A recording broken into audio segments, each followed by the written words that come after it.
Societal changes.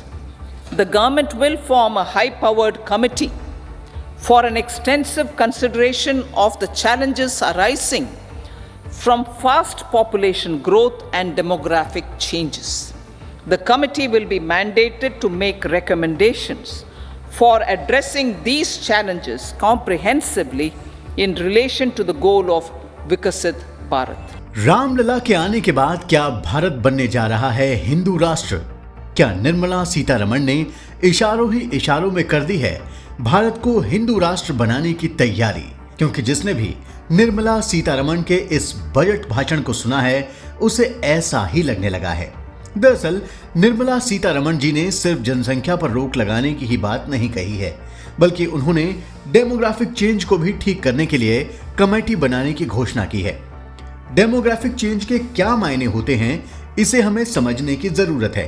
Demographic change का अर्थ है कि जिस राज्य या इलाके में किसी खास धार्मिक समुदाय की आबादी अगर तेजी से घट या बढ़ रही है तो इसके पीछे की वजहों की तलाश करना और उसके बाद उस पर कार्रवाई कर उसे दुरुस्त करना। आपको पता ही होगा कि साल 2011 के जनगणना के आंकड़ों के हिसाब से भारत में हिंदुओं की आबादी 79% है, लेकिन ये आबादी धीरे धीरे कम हो रही है, जबकि देश में मुसलमानों की आबादी बढ़ रही है। देश में मुसलमानों की आबादी बढ़ने की वजहों में इस समुदाय के अंदर जन्म दर का तेज होना तो है ही, साथ ही देश में बांग्लादेशी घुसपैठियों की बढ़ती संख्या भी है, जिसकी वजह से देश के कई राज्यों में हिंदू तेजी से अल्पसंख्यक होते जा रहे हैं। इसके अलावा ईसाई और इस्लाम के अंदर धर्मांतरण की बढ़ती प्रवृत्ति की वजह से भी हिंदुओं की आबादी कई राज्यों में घटती जा रही है।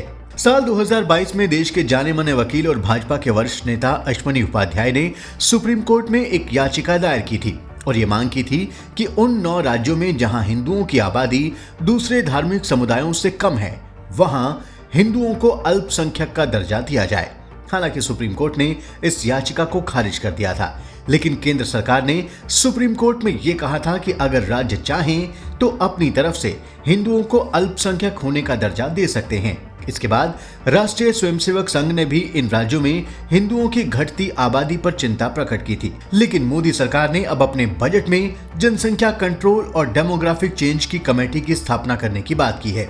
उसके बाद ये तय लग रहा है कि मोदी सरकार बांग्लादेशी मुसलमानों की घुसपैठ और मुस्लिमों के अंदर बढ़ती जन्म दर पर कंट्रोल लगाने के लिए कोई कारगर उपाय कर सकती है। इसके अलावा ये भी संभव है कि मोदी सरकार धर्मांतरण के खिलाफ कोई कानून भी लेकर आए। वैसे अभी तक धर्मांतरण के खिलाफ कानून लाने की जिम्मेदारी राज्य सरकारों की होती है, लेकिन उन राज्यों में जहां क्षेत्रीय पार्टियों का दबदबा है वहां इसे वोट बैंक पॉलिटिक्स की वजह से लाना संभव नहीं हो पा रहा। इसलिए यह संभव है कि मोदी सरकार धर्मांतरण कानून लाने के अधिकार को केंद्र की सूची में डाल दे और इसके बाद ये कानून बनाया जा सकेगा। सुप्रीम कोर्ट में अश्वनी उपाध्याय ने जो याचिका दायर की थी उसमें उन्होंने कुछ राज्यों में हिंदुओं की आबादी के अल्पसंख्यक होने के आंकड़े भी जारी किए थे। इन आंकड़ों के अनुसार केंद्र शासित प्रदेश लद्दाख में हिंदुओं की आबादी महज 1% है, लेकिन वहां अल्पसंख्यक आबादी को मिलने वाले फायदे वहां की बहुसंख्यक मुस्लिम आबादी को मिलते हैं। यही हाल मिजोरम का भी है, जहां हिंदुओं की आबादी सिर्फ 2.75% है, लेकिन वहां अल्पसंख्यकों को मिलने वाली सारी सुविधाएं वहां की बहुसंख्यक ईसाई आबादी ले जाती है। लक्षद्वीप में भी मुस्लिम आबादी बहुसंख्यक है और वहां सिर्फ 2.77% ही हिंदू आबादी बची है, लेकिन उन्हें वहां भी ऐसी कोई सुविधा नहीं मिलती है जो किसी अल्पसंख्यक को मिल सके। यही हाल मुस्लिम आबादी वाले केंद्र शासित प्रदेश जम्मू कश्मीर का भी है, जहां सिर्फ 4% हिंदू ही बचे हैं, लेकिन वहां सारा लाभ मुस्लिम आबादी ले जाती है। इसी प्रकार अश्वनी उपाध्याय ने मेघालय, नागालैंड और मणिपुर के भी आंकड़े दिए हैं, जहां हिंदू आबादी न के बराबर बची है। पंजाब का भी हाल कुछ ऐसा ही है, जहां हिंदू आबादी सिख आबादी से कम है।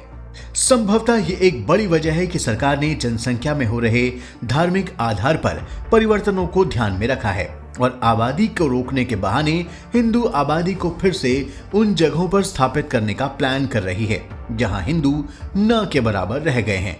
यही वजह है कि सरकार CAA कानून शीघ्र लाने जा रही है। इसके अलावा देश स्तर पर NRC लाने का भी प्लान है।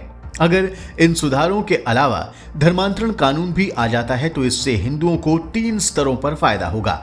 CAA कानून से पाकिस्तान और बांग्लादेश में रहने वाले प्रताड़ित हिंदुओं को भारत में लाकर बसाया जा सकेगा और NRC कानून के जरिए घुसपैठ कर चुके बांग्लादेशी मुसलमानों को भारत से वापस भगाया जा सकेगा। धर्मांतरण कानून से हिंदुओं के दूसरे धर्मों में धर्मांतरण करने पर रोक लगेगी और हिंदुओं की आबादी धर्मांतरण की वजह से नहीं घटेगी। गौरतलब है कि आसाम, बंगाल और बिहार के कुछ हिस्सों में बांग्लादेशी मुसलमानों की घुसपैठ की वजह से वहां की डेमोग्राफी में 30% तक का बदलाव आया है। आसाम में आज बांग्लादेशी मुसलमानों की घुसपैठ की वजह से मुस्लिम आबादी 30% को पार कर चुकी है और बंगाल में भी बांग्लादेशी मुसलमानों की आबादी तेजी से बढ़ी है। बिहार के कुछ जिले जैसे किशनगंज, पूर्णिया और अररिया में तो एक आंकड़े के अनुसार 60% के करीब मुस्लिम आबादी हो चुकी है। राज्य सरकारें वोट्स के लिए इन घुसपैठियों पर लगाम नहीं लगाती थी, तो फिर मोदी सरकार ने ही एक ऐसी कमेटी बनाने की घोषणा कर दी है जिससे न केवल इन घुसपैठियों को भगाना आसान होगा, बल्कि जिन राज्यों में हिंदुओं की आबादी को कम करने की साजिशें चल रही हैं, उन पर भी लगाम लगाकर वहां हिंदुओं को बसाने की योजना बनाई जा सकेगी। अगर ये तीनों सुधार तेजी से लागू किए जाते हैं तो फिर वो दिन दूर नहीं जब हिंदुओं की आबादी देश में फिर से ज्यादा होगी और इसके बाद देश को हिंदू राष्ट्र बनाने के सपने को पूरा करना संभवतः आसान होगा। अगर आपको हमारा ये वीडियो पसंद आया हो तो आपसे निवेदन है कि आप इसे जरूर लाइक करें और अगर आप द कर्मा चैनल पर ऐसे वीडियोस को और भी देखना चाहते हैं तो आप हमारे चैनल द कर्मा को सब्सक्राइब भी कर लें। धन्यवाद।